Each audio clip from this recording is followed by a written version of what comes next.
नमस्कार, मैं हूं नीरज कुमार और आप देख रहे हैं मी मीडिया न्यूज। वक्त हो गया है आज के ताज़ातरीन खबरों का। तिरंगे में लिपटा बिहार कोकिला का पार्थिव शरीर कल देर शाम पटना पहुंच चुका है, जहां आज राजकीय सम्मान के साथ उनका अंतिम संस्कार होगा। बता दें कि शारदा सिन्हा छठ गीत के लिए फेमस है और संजोग ऐसा है कि छठ के अवसर पर ही उन्हें अंतिम संस्कार के लिए लाया जा रहा है।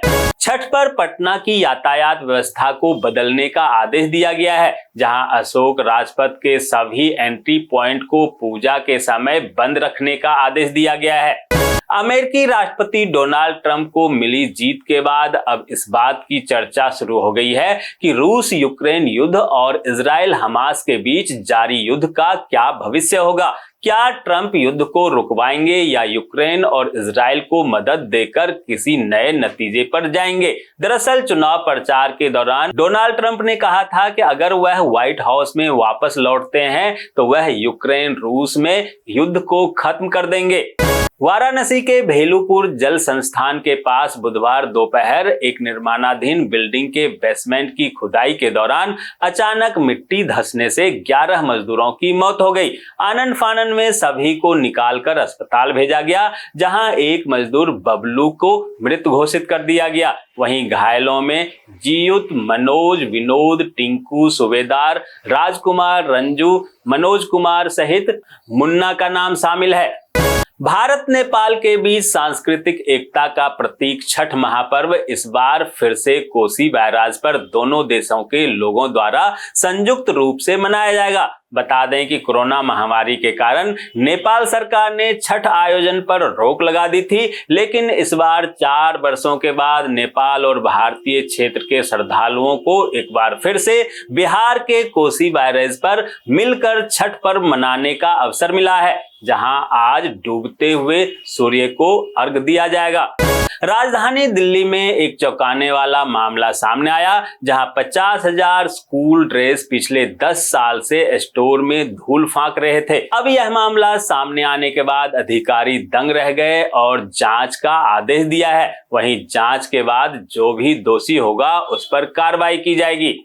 पाकिस्तान में बढ़ता प्रदूषण पंजाब और हरियाणा के लिए मुसीबत साबित हो सकता है, जहां चंडीगढ़ मौसम विभाग ने कहा है कि पाकिस्तान में प्रदूषित हवा का रुख अगर उत्तर पश्चिम हो जाती है तो लाहौर का प्रदूषण पंजाब और हरियाणा के लिए परेशानी खड़ी कर सकता है। फिलहाल पाकिस्तान में दक्षिण पूर्वी एंटी साइक्लोन की स्थिति बना हुआ है, जहां हवा बिल्कुल शांत है। दोस्तों, आगे बढ़ने से पहले आपसे रिक्वेस्ट है कि अगर आपने अभी तक इस न्यूज को लाइक और कमेंट नहीं किया है तो प्लीज लाइक और कमेंट कर दीजिए, क्योंकि आपके लाइक और कमेंट का मैं कब से इंतजार कर रहा हूं। और जैसा कि आपको पता है कि कमेंट करने वाले लोगों के नाम हम न्यूज के लास्ट में बताते हैं, इसलिए न्यूज को लास्ट तक जरूर देखिए। अमेरिका में हुए राष्ट्रपति चुनाव में डोनाल्ड ट्रंप फिर से राष्ट्रपति के रूप में चुन लिए गए हैं, जहां उन्हें 50 राज्यों की 538 में से 277 सीटें मिली है। बता दें कि अमेरिका में बहुमत के लिए 270 सीटों की जरूरत होती है। वहीं डेमोक्रेटिक पार्टी की कैंडिडेट कमला हैरिस कड़ी टक्कर देने के बावजूद 224 सीटें ही जीत पाई, जहां ट्रंप 2016 में पहली बार राष्ट्रपति बने थे और 2020 में जो बाइडेन से चुनाव हार गए थे। वहीं ताजा नतीजों के बाद ट्रंप दूसरे विश्व युद्ध के बाद पहले राजनेता हैं जो 4 साल के गैप के बाद दोबारा से राष्ट्रपति बने हैं। आज छठ महापर्व का तीसरा दिन है, जहां आज डूबते हुए सूर्य को अर्घ्य दिया जाएगा। डूबते हुए सूर्य को अर्घ्य देने की परंपरा सदियों से चली आ रही है। डूबते हुए सूर्य को अर्घ्य देने का विशेष महत्व माना जाता है, क्योंकि यह समय प्रतीकात्मक रूप से जीवन के संघर्षों और कठिनाइयों को समाप्त करने और नवजीवन का आरंभ करने का संकेत है। दिल्ली में आज छठ पूजा के अवसर पर सार्वजनिक छुट्टी की घोषणा की गई है, जहां एलजी के रिक्वेस्ट के बाद दिल्ली के सीएम आतिशी ने खुद इसकी जानकारी दी। उन्होंने एक्स पर पोस्ट कर लिखा कि 7 नवंबर को छठ पूजा के मौके पर छुट्टी का फैसला लिया गया है। राजस्थान के खनन उद्योग में एक बड़ा संकट सामने आया है, जिसमें राज्य के 15 लाख लोगों की नौकरियां खतरे में पड़ गई है। राज्य के 20,000 खनन पट्टों को बंद करने का आदेश जारी होने के बाद यह संकट गहरा गया है। इन खनन पट्टों में काम करने वाले मजदूरों और श्रमिकों के सामने बेरोजगारी का गंभीर संकट खड़ा हो सकता है। इस संकट से निपटने के लिए राजस्थान सरकार ने सुप्रीम कोर्ट में अर्जेंट अपील दायर की है, जिसमें खनन पट्टों की पर्यावरणीय मंजूरी की समय सीमा बढ़ाने की मांग की गई है। उत्तर प्रदेश के बिजनौर स्थित आमानगढ़ की प्राकृतिक सुंदरता फिर से पर्यटकों का स्वागत करने के लिए तैयार है, जहां आज से शुरू हो रही है जंगल सफारी में आप बाघों की दहाड़, हाथियों की चिंगार और हिरणों की चपलता का दीदार कर सकते हैं। इस बार पर्यटकों के लिए सुविधाएं भी बढ़ाई गई है, जहां ऑनलाइन बुकिंग की सुविधा के साथ ही अमानगढ़ की वेबसाइट से आप अपने आने जाने और ठहरने की जानकारी ले सकते हैं। कांग्रेस पार्टी ने हिमाचल प्रदेश कांग्रेस कमेटी की संपूर्ण राज्य इकाई, जिला अध्यक्षों और ब्लॉक कांग्रेस समितियों को तत्काल प्रभाव से भंग करने का आदेश दिया है। अब नए सिरे से होगा गठन। जम्मू कश्मीर विधानसभा में पक्ष और विपक्ष के बीच जमकर हंगामा चल रहा है, जहां यह हंगामा उस दौरान और ज्यादा बढ़ गया जब नेशनल कॉन्फ्रेंस की ओर से विशेष राज्य के दर्जे का प्रस्ताव पारित किया गया। भाजपा सदस्यों ने दस्तावेज की प्रतियां फाड़ दी और जमकर नारेबाजी किया।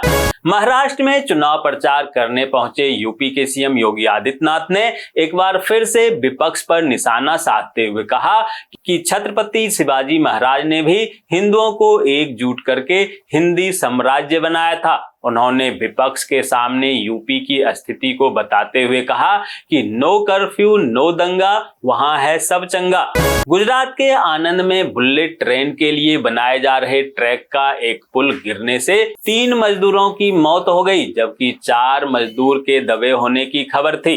राजस्थान के रणथंभौर टाइगर रिजर्व से 25 बाघ लापता हो गए हैं, जिसके बाद वन विभाग में हड़कंप मच गया। वहीं वन विभाग ने जांच के लिए कमेटी का गठन किया है। हरियाणा में कांग्रेस की हार के बाद पार्टी में तकरार जारी है, जहां पूर्व विधायक शमशेर सिंह गोगी ने पूर्व सीएम भूपेंद्र सिंह हुड्डा और उनके सांसद पुत्र दीपेंद्र हुड्डा पर निशाना साधते हुए कहा कि बापू और बेटे ने कांग्रेस को डुबोने का काम किया। उन्होंने पार्टी के प्रदेश अध्यक्ष चौधरी उदय वाहन पर भी निशाना साधते हुए कहा कि जिस प्रदेश अध्यक्ष ने अपने पद पर होते हुए कोई काम नहीं किया, तो अब उससे क्या उम्मीद की जा सकती है। क्षेत्रीय पासपोर्ट कार्यालय देहरादून की मोबाइल वैन 22 और 23 नवंबर को नई टिहरी में अपनी सेवा देगी। इस 2 दिवसीय शिविर में पासपोर्ट के नए और नवीनीकरण के लिए आवेदन स्वीकार किए जाएंगे। झारखंड विधानसभा चुनाव प्रचार में प्रचार करने गरबा पहुंचे प्रधानमंत्री नरेंद्र मोदी ने कहा था कि यहां दुर्गा माता की प्रतिमा को रोक दिया जाता है, स्कूलों में सरस्वती वंदना बंद कर दी जाती है, बांग्लादेशी घुसपैठिए राज्य का माटी, बेटी और रोटी पर कब्जा कर रहे हैं। इसके जवाब में झामुमो की स्टार प्रचारक और मुख्यमंत्री हेमंत सोरेन की पत्नी कल्पना सोरेन ने जनसभा को संबोधित करते हुए कहा कि भाजपा राज्य के आदिवासी समाज को आगे बढ़ने नहीं देना चाहती। छत्तीसगढ़ की राजधानी रायपुर की सेंट्रल जेल के बाहर 3 हमलावरों ने जेल में बंद अपने भाई से मिलकर आ रहे व्यक्ति को गोली मार दी, जहां पुलिस का कहना है कि यह हमला पुरानी रंजिश के कारण हुआ है। आरोपियों ने साहिल पर कई गोलियां चलाई, जिसमें से एक गोली उसके गले में फंस गई, जिस कारण वह गंभीर रूप से घायल हो गया। मध्य प्रदेश की मोहन यादव सरकार ने महिलाओं के हित में बड़ा फैसला लिया है। अब सिविल सेवा में महिलाओं को 33% की जगह 35% आरक्षण मिलेगा। यह फैसला कैबिनेट के बैठक में लिया गया। दोस्तों, मैं देख पा रहा हूं कि आप में से बहुत सारे लोगों ने इस न्यूज को लाइक किया है और कमेंट भी किया है, लेकिन अभी भी कुछ लोग बाकी हैं जिन्होंने न्यूज को लाइक और कमेंट नहीं किया है। उनसे भी आग्रह है कि प्लीज प्लीज प्लीज वे भी न्यूज को लाइक कर दें, कमेंट कर दें, साथ में शेयर भी कर दें। तो ये थी आज की ताज़ा-तरीन खबरें। ऐसे ही खबरों से अपडेट रहने के लिए चैनल को सब्सक्राइब कीजिए, नोटिफिकेशन बेल को दबाइए, वीडियो को लाइक कीजिए और ज्यादा से ज्यादा शेयर कीजिए, ताकि आप और आपके जानने वाले रह सकें देश और दुनिया के तमाम खबरों से अपडेट।